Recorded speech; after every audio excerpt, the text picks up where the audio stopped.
প্রবাসীদেরকে নিয়ে বলতে চাইতেছি, প্রত্যেকটা প্রবাসী আওয়াজ তুলুন। আমরা এয়ারপোর্টে এসে মাইর খাইতে চাই না। আমরা দেশের মধ্যে রেমিটেন্স যোদ্ধা হিসেবে আসি, আমাদের টাকা দিয়ে দেশ চলে।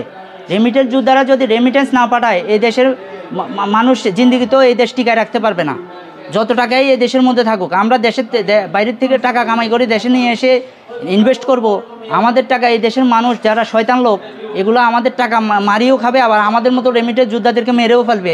আমরা এয়ারপোর্টে মাইর খাবো, আমরা যেখানে যাব সেখানে মাইর খাবো, এটা পসিবল না। আমাদেরকে এই জিনিসগুলো প্রশাসন পুরাপুরি সুরক্ষা দিতে হবে। প্রশাসন শুধু এয়ারপোর্টের মধ্যে বিভিন্ন জায়গা বানাইছে, আমরা যাই বসবো সব কিছু, এটাতেই চলবে না। প্রত্যেকটা জিনিসের মধ্যে আমাদের রেমিটেন্স যোদ্ধাদেরকে পুঙ্খানো আমাদের প্রতি কর্তব্য পালন করতে হবে। আমরা সালাম কালাম কিচ্ছু চাই না, শুধুমাত্র আমাদেরকে টেক কেয়ার করার মতো। আমাদের দেশে আসার পরে আমাদেরকে যেন ভালোভাবে টেক কেয়ার করে, আমরা টাকা নিয়ে এসে যেন ইনভেস্ট করলে আমাদের টাকা কেউ মারতে না পারে। এই রহিমের মতো লোক যেন আমাদের পিছনে না দাঁড়াইতে পারে। এই যে এই লোকটা আমাকে মেরে ফেলতে চাইছে, এই হলো রহিম। যেদিন আমি গরু আনি দিছি ওনাকে, ওই দিন রাত্রেবেলা ওনার ভাগিনার বিয়ে ছিল। আমি গরুগুলো নামাই, তারপর ওনার ভাগিনার ওখানে যাই, গোসল গা ধুয়ে ওনাদের এই প্রোগ্রামের মধ্যে অ্যাটেন্ড করি। এই রহিমের মতো লোক আমাকে মেরে ফেলতে চাইছে। ওনার ছেলেরও ছবি আছে এখানে, সাব্বিরের। তো এইসব লোকের, এই যে পরের দিন আমি বিয়ের মধ্যে অনুষ্ঠানের মধ্যে ইয়ে করে, এই হচ্ছে সাব্বির, এই ছেলে আমাকে মারতে আমার পেশাবের রাস্তা দিয়ে রক্ত বের হয়ে গেছে। তো আমি চাইবো এটা সুষ্ঠু বিচার হোক।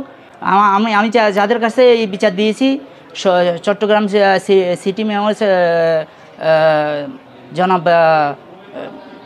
ডাক্তার সাদাত হোসেন স্যার, আমার এই জিনিসটা আমি যেহেতু চট্টগ্রামে একজন বাসিন্দা, আমি যেহেতু চট্টগ্রামে একজন মেহমান, আমার দিকে আপনাদের নজর রাখতে হবে। এরা যে কোনো সময় আমার উপর আবার হামলা করতে পারে। অতিথি পাখিগুলোকে যেরকম বিষ দিয়ে মেরে ফেলে, আমাদেরকে একজাক্টলি ওই রকম কিছু মানুষ আছে পান্দে ফেলে মেরে ফেলতেছে।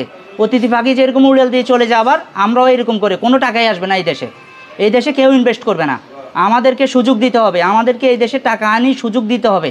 যে জিনিস দুবাই আলারা করতেছে, কাতার আলারা করতেছে, বাহারাইন আলারা করতেছে, সৌদি আলারা করতেছে, সেটা আমাদের দেশে হচ্ছে না কেন? আমাদের দেশ এইভাবে গরিব দেশ থাকে যাইতেছে, কারণটা কি? আমাদের দেশ ওদের থেকে বেশি ধনী থাকতো আজকে, যদি এই জিনিসগুলো যদি কমপ্লিটভাবে সরকার যদি এটা নিয়ন্ত্রণ করতে পারতো। আমরা কারো থেকে কম না। আমরা যদি বাইরের রাষ্ট্রের মানুষ যেরকমই থাকুক, ওদের তেলের বেচা টাকা, আমরা অনেক আমাদের শরীরের ঘামের পয়সা, এটা রক্তের পয়সা, আমরা এই দেশে আনি ইনভেস্ট করতে চাইতেছি। এই রহিমের মতো মানুষ বিএমপির কথা বলে, যখন বিএমপি আসে বিএমপির কথা বলে, যখন আওয়ামী লীগ থাকে আওয়ামী লীগের কথা বলে, এরা সারি যায়, এরা পার পেয়ে যায়। আমরা রেমিটেন্স যুদ্ধ, আমরা এইসব রাজনীতি বুঝিও না, রাজনীতি করিও না। আমাদেরকে পুরাপুরি যদি হ্যান্ডলিং করতে পারে এই দেশের সরকার, যেই আসুক, আমরা এই দেশটাকে একটা বিপ্লব ঘটাই দেখাবো। আমরা সোনার ছেলে না, আমরা হীরার ছেলে। আমরা হীরার মতো একটা দেশ উপহার দেব। নরওয়ের মতো একটা স্বাধীন, নরওয়ের মতো একটা সুখী দেশ, যেই সুখী দেশের হিসাব আমি বুঝি। আমি বাহরাইন ছিলাম, নরওয়ের মানুষ আমার হাউজে আসতো। নরওয়ের মানুষ কত সুখী আমি নিজের চোখে দেখে আসছি।